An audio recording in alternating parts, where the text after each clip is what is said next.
Hey guys, this video is about stocks, what are stocks, how to buy shares and everything to do with that. So if you're not sure about things like that, stay tuned and I'll be explaining it all. So let's get started. And a company's stock is basically made up of shares. So all the shares make up a stock.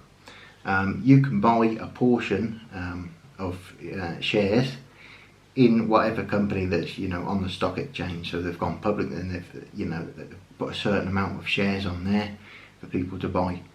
Now these vary, the prices go up and down all the time, and 1 minute they can be $500 for one share, next minute it can be 2,000. But you don't actually need to buy one share. You can buy, most platforms support buying fractions of shares. So if you, for example, put in $10 and one share costs $1,000, you can still buy a fraction of that share, $10 worth. Now, shares are also very good to buy because most companies pay out dividends. Now, what dividends are is they're a portion of the company's profits, and they normally pay that out quarterly in general, and it will be quite a low percentage. I'll be honest, it's not a huge amount. It will be typically 2% or something like that. There are some that pay as much as 10%, and there are some companies that pay 0. For example, Tesla, one of the biggest companies at the moment, doesn't pay dividends. They've never paid dividends because they haven't really been profitable in the previous years, so they've never paid any dividends out. Now, let's take, for example, Apple. Apple is a great stock to buy, in my opinion. It's a company that's always increasing. They've always got a great amount of growth every year, year on year, without fail. Even considering what's happened within the last year, they've still got growth there after a short drop down to start with. But their dividend yield, I believe, I'm doing it from memory here, is 0.64%. Now, if you were to put in $100, that means throughout the year you get 64 cents. So obviously, if you're thinking about investing in stocks to become an overnight millionaire, I'd think again, because as I said, $100 is going to get you 64 cents a year. Now you do need to take into account as well the growth of the stock. So stocks will, in general, and shares will go up in value every year in general. Sometimes a company has a bad year, but for example, if you check the growth over 5 years, which is easy to do, just type in the Apple stock on Google and you can look at the 5-year growth without even entering any pages or anything. You'll see that in general, over 5 years, companies are always increasing. So if your $100 is then worth $500, or $1,000, then you will then get dividends for $1,000 worth. So that's something to take into account, especially long term. If you hold on to your stocks, the amount that you get in dividends will increase over time as the value of the shares goes up, as it increases. So over 20 years it can increase quite a lot. One example, if you'd have bought $1,000 of Tesla in 2010 when they started trading on the stock exchange, it'd be worth 1.8 million now. So we all wish we'd put $1,000 in Tesla. Even this year they've seen growth of over 700%. And whilst they don't pay dividends, that's not always the most important thing. The actual value of the stock is very important. As I said, if you put in $1,000, it'd be 1.8 million now, and you could sell that, and you would, you'd have made a profit of $1,799,000. So yeah, obviously that adds up to a lot more than a dividend, and it can be worth it sometimes to invest in just certain companies instead of in a whole fund. Now let me explain the difference here.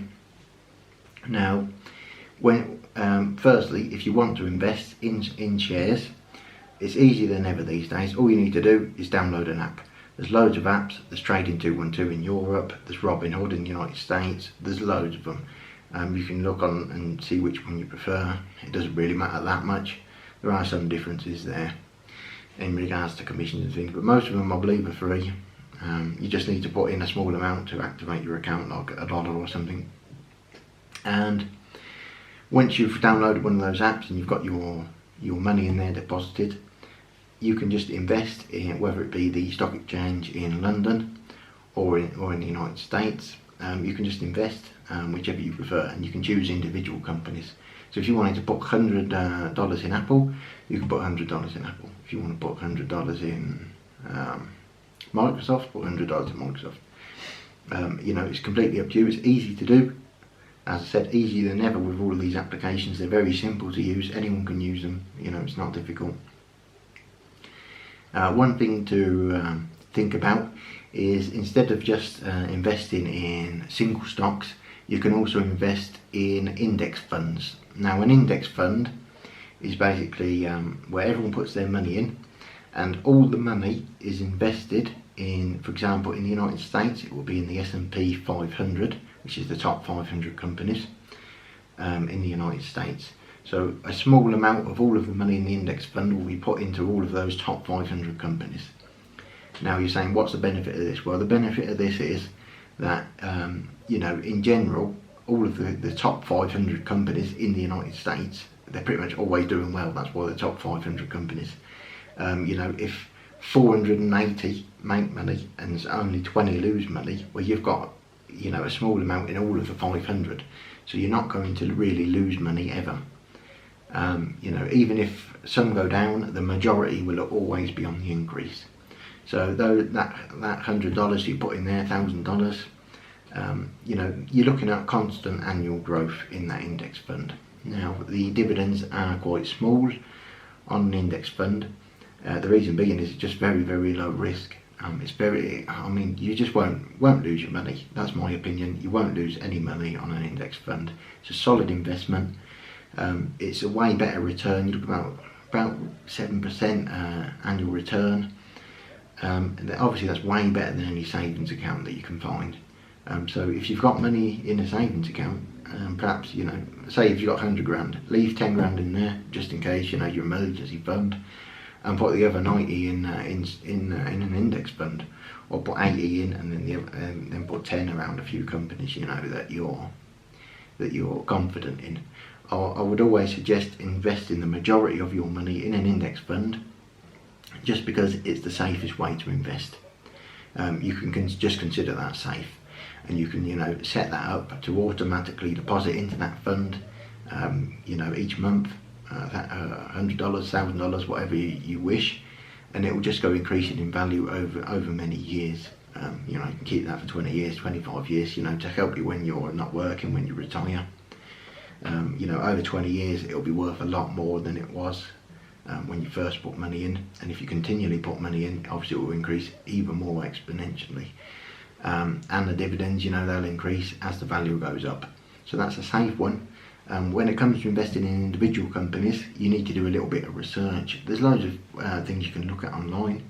Sometimes it's just down to, you know, a bit of luck really, and you know, choosing a company that you think will have a lot of growth in the future. For example, at the moment, I've seen, I think it's called Lowe's. It's like a clothing retail store. I don't know it myself, I'm not from the United States. But I've seen that recommended in various, you know, trading sites. And I personally would not invest in any kind of retail, just because, you know, the way retail is going, everything's just going to be online.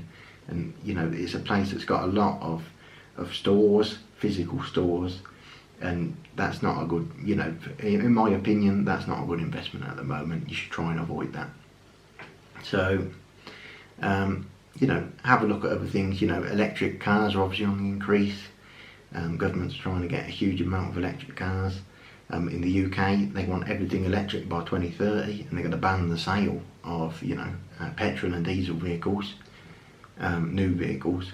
You still buy second hand, but, you know, electric vehicles on the rise, so that's why, you know, I've got a good chunk in Tesla at the moment. I think that's one to watch. But, you know, you can do your own research. You can have a look through the companies, have a look at the growth over the last 5 years, what you think sort of trending these days. You know, I said in a previous video, Corsair, that makes gaming equipment. You know, gaming has absolutely soared in popularity since I was a kid, which was a long time ago now, I'll be honest. But you know, I remember when it was it was a bit of a geeky thing to do, to play video games. All the cool kids would be out at the park playing football, but these days everyone's on video gaming. So obviously it has improved drastically over the years. But you know, that's why, for example, a video game company, Corsair, that makes products, you know, for gaming, keyboards, mice, computer cases, you know, a great investment, I think, and they've had, you know, huge growth. So you know, that's something, you know, you can take into account there. Now, I'm not going to give you too much more advice on which companies to invest in. But that's the basics of stocks and how to invest, really. As I said, it's so easy. Just download an app, put a bit of money in. They're all safe. You need to have a check for yourself. I'm not going to guarantee that. But I know, for example, that Trading 212 in the UK is guaranteed up to 500,000. And what I mean by that is, if they go bankrupt and you've got 500,000 in there, you know, it will be safe. You know. You won't lose that money, but obviously you can lose money on stocks at any point. At any point a company can just go bankrupt and that's it, and then all your money's gone. Obviously it's not very probable that Apple, for example, is going to declare bankruptcy tomorrow. Obviously I would say that's pretty much never going to happen. But you know, people have lost a huge amount of money on stocks, so be careful in investing in individual stocks. Stick to those index funds. So that's the end, really, among the video. About stocks, how to buy them. So I hope that's helped you out. Give the video a like, and I'll see you in the next video, guys.